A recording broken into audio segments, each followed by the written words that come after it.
Mesdames et messieurs et chers amis, permettez-moi tout d'abord de remercier Gaëtan Béni-Bénouren, le maire de Château-Salins, de nous accueillir dans ces locaux qui, ce soir, sont des locaux citoyens et républicains, puisqu'ils sont aussi culturels. Et c'est le cadre de la réunion électorale que j'ai souhaité, avec mes colistiers qui m'accompagnent nombreux ce soir, organisée ici à Château-Salins. Je voudrais remercier Gaëtan de son soutien. Il est important pour nous que nous ayons le soutien des communes, chefs-lieux de canton, et j'y reviendrai, et en plus il le fait avec une grande amitié. Et je voudrais remercier Gaëtan à divers titres. Remercier Fernand pour ses mots d'accueil en qualité de conseiller départemental de ce canton, et saluer et remercier Janine Bervillet, conseillère départementale du binôme, puisqu'il y a quelques mois, vous avez élu sur ce territoire un binôme composé de Janine Bervillet et Fernand Lormand. Vous pouvez saluer les anciens conseillers généraux qui sont dans cette salle également. J'ai vu Claude Cornet et j'ai vu Alain Patard. Donc je vous souhaiterais également les saluer personnellement. Saluer les maires des communes, les adjoints, les conseillers municipaux qui ont décidé de répondre à notre invitation à cette élection. J'ai souhaité proposer à mes colistiers que la première réunion électorale de cette campagne des régionales se tienne ici à Château-Salins, dans le Saulnois. Nous aurions pu choisir Metz, nous aurions pu choisir Thionville, nous aurions pu choisir Sarreguemines ou Forbach.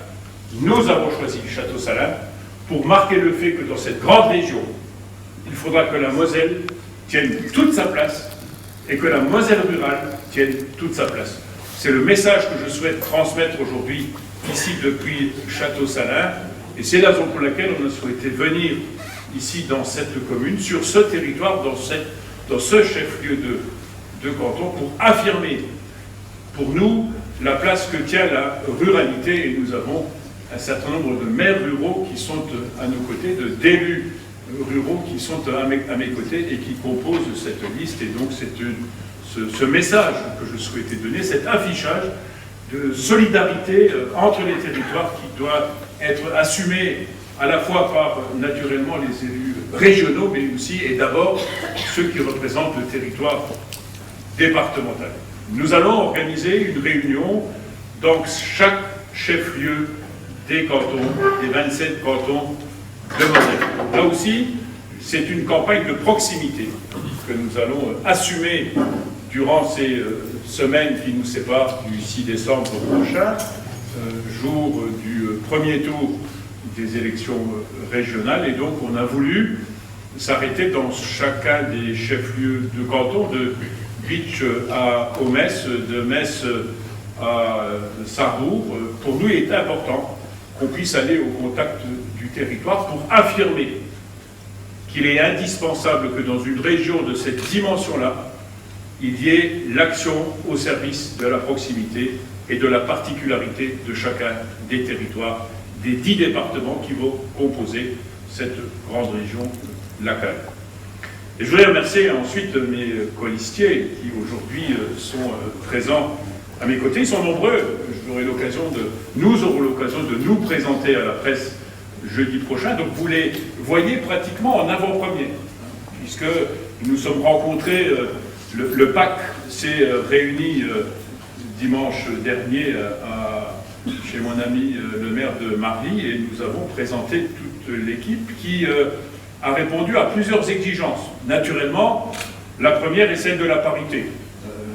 Et je suis ravi que j'ai une équipe paritaire, mais comme la loi nous l'impose, mais je peux mesurer la qualité de l'action dans une assemblée paritaire au sein de l'assemblée départementale, puisque les femmes sont entrées en nombre, équilibrées avec la représentation masculine, mais je peux vous assurer que je suis ravi de la place des femmes dans cette assemblée. Ils prennent toute leur place, beaucoup de place, et cela est important dans la politique départementale.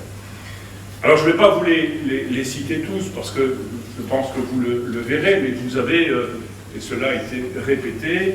Dans l'organisation de cette liste, au-delà de la parité, nous avons également souhaité que les forces de droite et du centre et de la société civile soient représentées dans cette liste. Donc une liste composée d'élus des Républicains, d'élus de l'UDI, de candidats MoDem et de candidats représentant la société civile. L'objectif est d'ouvrir cette liste à la société civile et à la représentation politique dans des équilibres qui ont été définis à l'échelle nationale et que nous avons reproduits ici à l'échelle de la Moselle. Et puis nous avons voulu également que les territoires soient représentés, ce qui n'est jamais simple dans l'organisation, puisqu'il y a 34 candidats qui vont se présenter à vos suffrages les 6 et 13 décembre prochains. Ce qui est beaucoup et peu. 34, on peut imaginer que c'est une liste importante. Lorsqu'ensuite on la décline sur les territoires, et on essaie de la décliner pour avoir des équilibres et des équités dans l'organisation, c'est pas simple. Parce que j'aurais eu une capacité de pouvoir au moins avoir une liste qui était composée de 2 fois ce nombre-là, puisque nous avons des gens de qualité qui auraient pu nous accompagner. Et malheureusement, il a fallu faire un certain nombre de choix. Je voudrais, par contre, sur votre territoire, vous présenter Marie Tribou, qui est la régionale de l'État, puisqu'elle est habitante de Delme. Elle est directrice de la communication de la Poste, et donc impliquée dans la vie civile, dans la vie publique, dans la vie économique, et donc elle sera à mes côtés pour apporter à la fois sa connaissance, son savoir, mais également la passion des territoires, et en particulier le territoire rural. Ensuite, vous donner quelques noms symboliquement, et je pense que c'est important de les évoquer de façon très différente les unes des autres. Je voudrais saluer la présence symbolique à nos côtés de Walter Broccoli, qui est ici, devant, voilà, que certains connaissent peut-être. Peut-être tu peux te lever, comme ça. C'est un visage que vous devez connaître. Ça a été un combattant de la sidérurgie. Il était représentant syndical d'une organisation syndicale qui était faux, on peut le dire. Il a beaucoup combattu pour préserver la sidérurgie de Moselle et de Lorraine. Et il a fait partie des trahis. Des trahis par le gouvernement. Des trahis par ceux qui nous ont promis des choses et qui ne nous ont pas soutenus. Quand je dis nous, c'est un fils de sidérurgiste qui vous le dit, qui a en 1977 défilé avec son papa qui était ouvrier sidérurgiste dans les rues de Paris pour défendre la sidérurgie mosellane, pour défendre la sidérurgie lorraine. Et je ne pensais pas que 40 ans après, qu'on soit dans la même trahison lorsqu'on a défendu le dernier haut fourneau de France, de Moselle et de Lorraine, qui était celui de Hayange-Florange. Et Walter a fait partie de ces combattants qui ont été trahis par les siens, par des militants syndicaux qui ont plutôt choisi une voie politique dans une équipe qu'ils combattaient. Et cela est très important. Et donc je suis ravi de l'avoir à mes côtés pour qu'il dise ce qu'a été cette trahison, pour qu'il dise ce qu'il a fait pour défendre notre sidérurgie, et parce qu'il veut s'impliquer dans la vie politique de la région, ici pour être le défenseur des territoires, et pour qu'on puisse défendre notre industrie, notre économie de proximité. Et je remercie Walter d'être à nos côtés. Je voudrais saluer également la présence d'autres élus. On a évoqué le maire de Marly, on peut évoquer le maire de Mondelange, qui a gagné la mairie de Mondelange il y a quelques semaines, quelques mois maintenant, et il s'est engagé, commune de Mondelange, dans un bassin de gauche. Il a combattu ces forces-là dans le canton de Florange, Pamec, donc là encore un symbole important, et je suis ravi de l'avoir à mes côtés. Et nous avons de la jeunesse, je ne les citerai pas tous, on a le maire de Bitche, le jeune maire de Bitche qui est à nos côtés, et je suis ravi d'accueillir Vincent Setlager ici, de Rombar-les-Bitches, pardon, voilà, c'est juste à côté. je suis ravi d'avoir Vincent à mes côtés, Vincent Settlager, dont le nom résonne dans la conscience politique qui est importante. Tu peux te lever, voilà, un jeune, sachant que notre liste a 46 ans de moyenne d'âge. Donc, comme vous l'avez dit, comme tu l'as dit, Fernand, c'est une liste jeune, active, efficace et une belle liste. Voilà, et je ne citerai pas les autres, sinon je vous présenterai toute cette liste, mais je préfère vous parler de la situation que nous sommes en train de vivre dans cette campagne électorale. Le gouvernement socialiste a décidé de bouleverser totalement la France des territoires.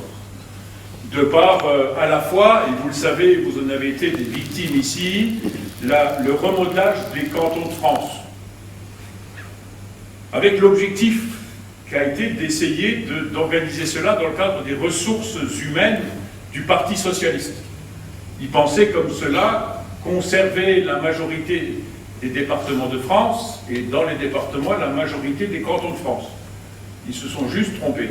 Ils ont perdu la majorité des cantons de France, ils ont perdu la majorité des départements de France et ils ont été sanctionnés après la sanction dans les élections municipales.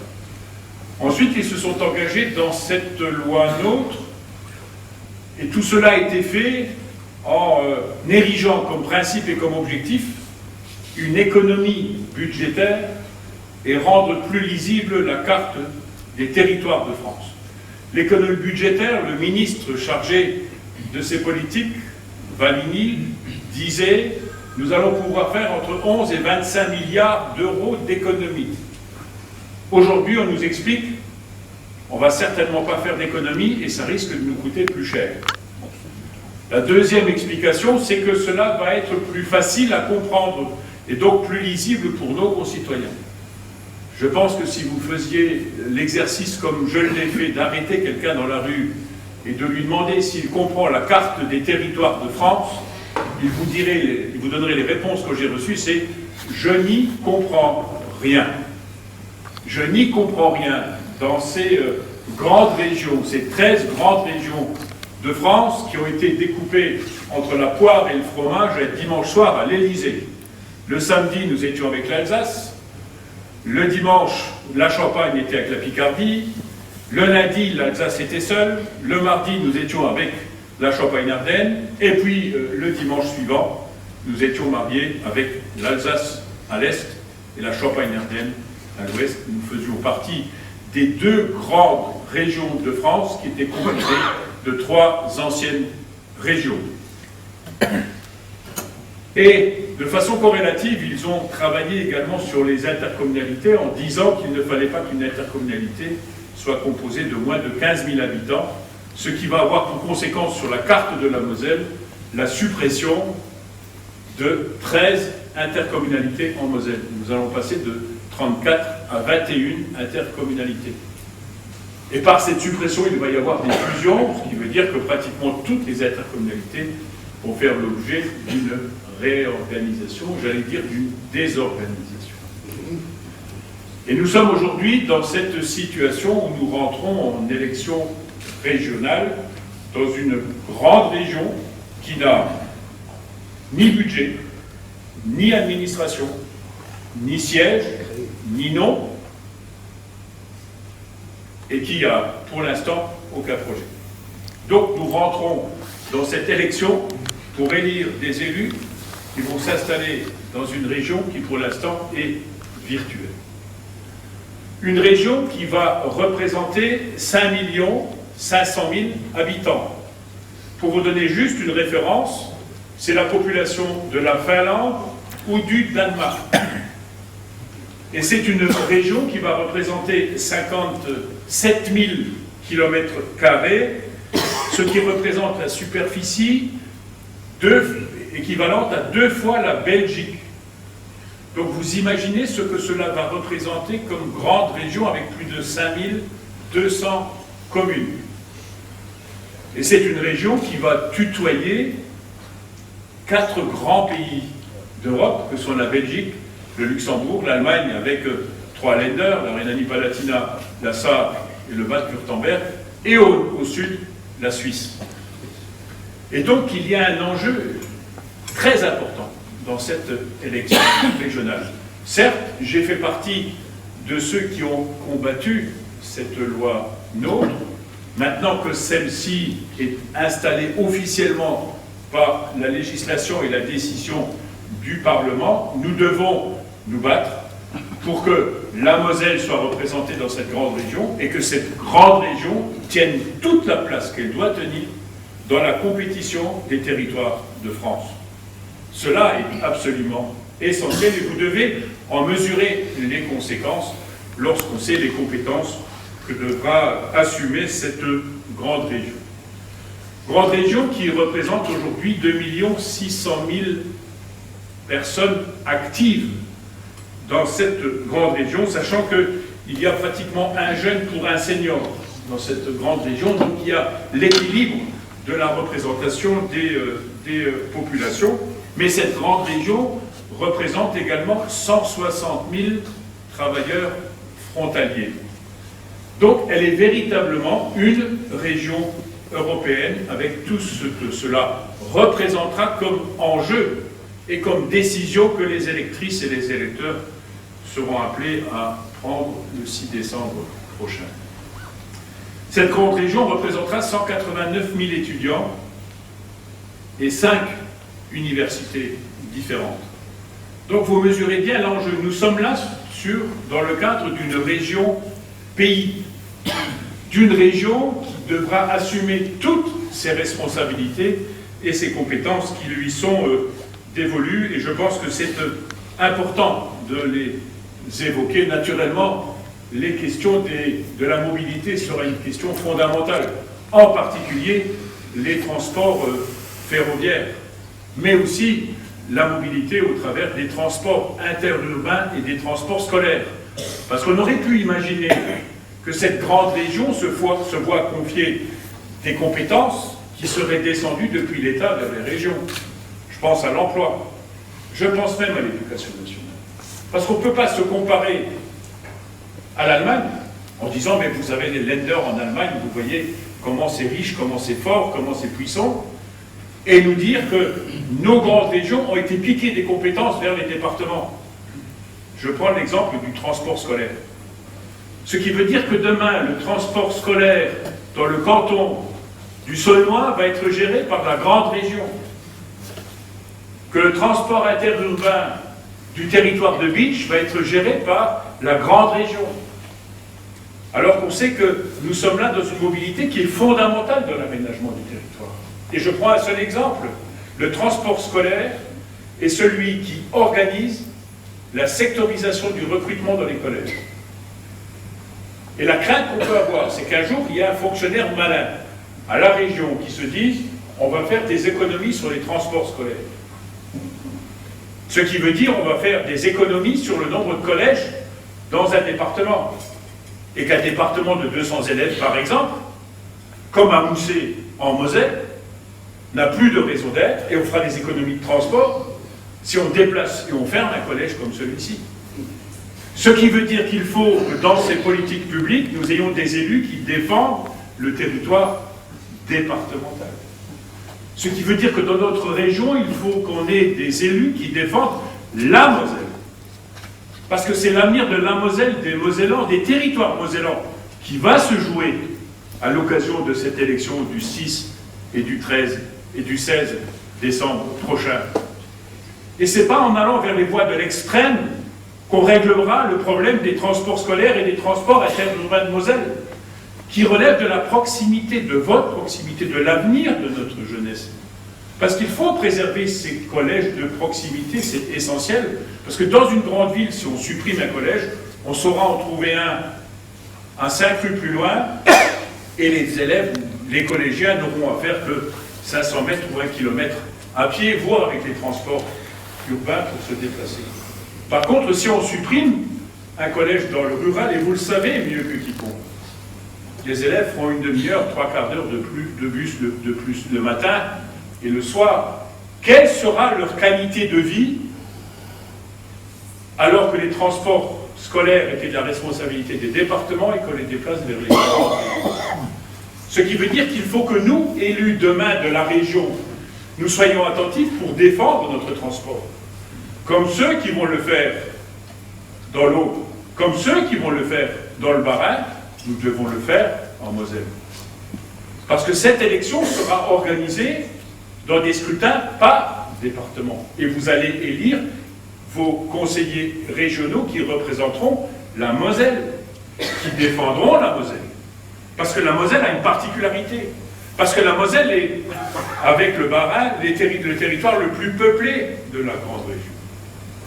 Et sur ces compétences-là, ce sera essentiel que nous soyons attentifs, actifs et attentifs surtout à chaque territoire, qu'il soit très urbain comme à Metz ou ici à Château-Salins.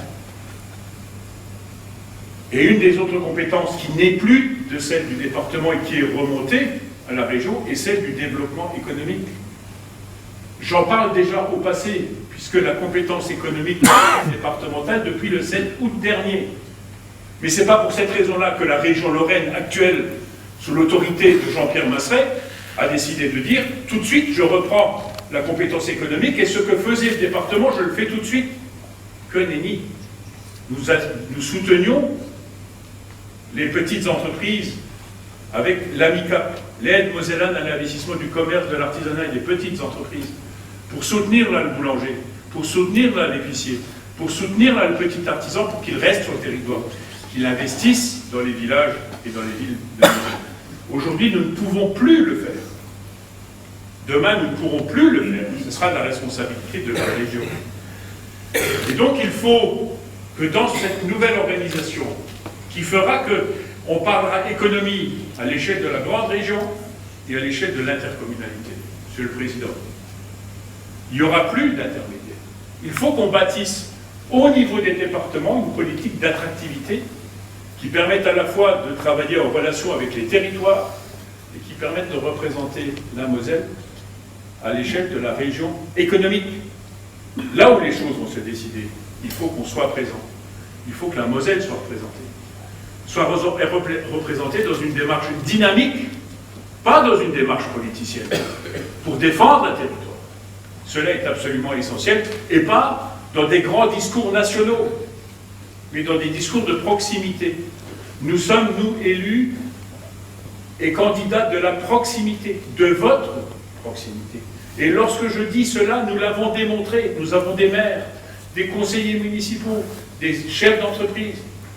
Je fais le tour de chaque canton de Moselle une fois par an. J'étais aujourd'hui visiter votre canton avec vos conseillers départementaux. Est-ce que d'autres candidats peuvent vous dire la même chose? Est-ce qu'ils sont présents de la même façon sur votre territoire? Ils ont soit des discours doctrinaires, dramatiques pour notre enfance, ou ils ont des discours idéologiques, socialistes, très éloignés de nos préoccupations, vous disant tout ce qui se passe est bien. La grande région est une excellente chose. Voyez ce que nous allons faire sur la grande région, c'est ce que nous avons fait en Lorraine. C'est-à-dire pas grand-chose. Et donc il est indispensable que vous fassiez confiance à des élus de proximité pour qu'ils continuent à agir de cette même façon à l'échelle de la grande région. Et donc, pour nous, il est essentiel. Et c'est la revendication que nous avons, et c'est le projet que je partage avec Philippe Richer et les 9 autres têtes de liste et présidents, pour certains présidents d'intercommunalité ou maires, c'est que l'échelon opérationnel de la grande région soit le département. Il ne faut pas que cela se décide au siège de la grande région et qu'il n'y ait plus rien ensuite jusqu'au petit territoire, quelle que soit sa taille. Il faut que l'opérationnel soit départemental. C'est la raison pour laquelle je me suis engagé dans cette démarche, que j'ai décidé de prendre l'engagement de représenter la Moselle dans cette grande région. Et je suis le seul président départemental à m'engager parce que je considère avoir aussi la mission de représenter les 9 autres présidents des départements de la grande région, pour que nous ayons cette attitude opérationnelle de proximité avec les départements dans les projets que sont les nôtres et qui sont essentiels. C'est vrai pour l'économie comme c'est vrai pour l'agriculture. Et vous savez que sur vos territoires, L'agriculture est un élément essentiel, est un élément structurant, est un élément qui mérite notre soutien dans toutes les politiques publiques. Et je vais vous donner juste un exemple que je continuerai à défendre. L'agriculture a souffert ces derniers mois de par cette calamité générée par la sécheresse. Ce matin, nous avons travaillé avec Fernand Lormand sur le budget du département et nous avons décidé, comme je me suis engagé à le faire auprès de la Chambre d'agriculture et de la Fédération, que nous apporterions une contribution financière du département pour venir alléger le poids de cette calamité en direction des agriculteurs et en particulier des éleveurs. Je vais passer ce point au conseil départemental d'ici le 15 novembre pour dire que le département apportera sa contribution. De façon corrélative, lorsque le président de la région a entendu cela, il a dit « moi je le ferai aussi ». Ce qui veut dire que le pilote dans l'avion aujourd'hui, c'est le département de la Moselle. Et ce que nous voulons demain, c'est que dans cette grande région, l'un des pilotes dans l'avion soit le département de la Moselle, pour soutenir cette proximité, qu'elle soit économique ou qu'elle soit agricole. Cela est éminemment important. Ces questions sont fondamentales pour les politiques d'aménagement du territoire et je prendrai un seul exemple qui vous concerne, qui est celui de l'aménagement numérique du territoire. Vous savez que le département a décidé d'investir aux côtés des intercommunalités des sommes considérables. Cela représentera 200 millions d'euros d'investissement pour que les territoires puissent bénéficier de la fibre optique à l'abonné et éviter qu'on ait la rupture numérique entre les territoires très urbains et les territoires fortement ruraux. Nous avons créé un syndicat mixte, et d'ailleurs l'un des vice-présidents qui est dans cette salle, que j'ai vu tout à l'heure, qui m'a salué, voilà, que je tiens à saluer, qui est d'ailleurs chargé des finances. Donc, vous n'avez que des chargés des finances ici sur les territoires, et finalement ceux qui tiennent les bourses et les finances, c'est ceux qui ont le pouvoir. C'est ce qu'on dit. N'est-ce pas, mesdames? Et donc, je crois qu'il est important, tout le monde rigole, hein, mais vous pensez que j'ai raison. Et donc, dans ce cadre-là, le département apportera sa contribution à l'investissement. Je pense avoir obtenu de l'État l'aide à hauteur de 62 millions d'euros. L'accord doit m'arriver dans les semaines à venir pour alléger la charge, pour passer de 1 500 euros le coût de la prise installée, non pas celle facturée, mais le coût de la collectivité, de passer de 1 500 à 500 euros la prise. Donc, à ce que ça soit faisable, dans une démarche de solidarité. Parce que si on laissait le Saulnois faire seul, la prise serait beaucoup plus chère et le nombre de clients beaucoup moins important. Donc, l'investissement n'aurait pas pu se faire. Et cette solidarité va de l'urbain vers le rural.